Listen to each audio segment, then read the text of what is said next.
श्रीमद् भगवद गीता अध्याय 8 श्लोक 1। अर्जुन उवाच किं तद्ब्रह्म किमध्यात्मम्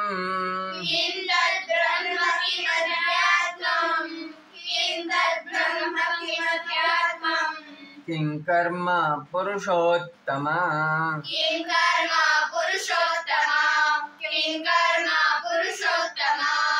अधिभूतं च किं प्रोक्त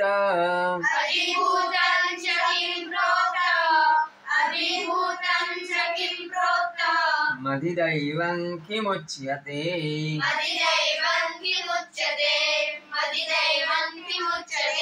किं तद्ब्रह्म किमध्यात्मं किं कर्म पुरुषोत्तम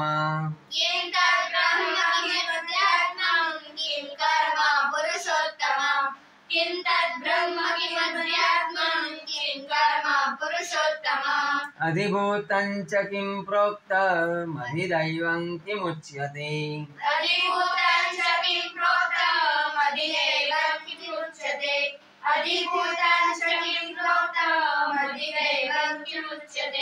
किं तद्ब्रह्म किमध्यात्मं किं कर्म पुरुषोत्तम अधिभूतं च किं प्रोक्त मदिदैवं किमुच्यते। किं तद्ब्रह्म किमध्यात्मं किं कर्म पुरुषोत्तम अधिभूतं च किं प्रोक्त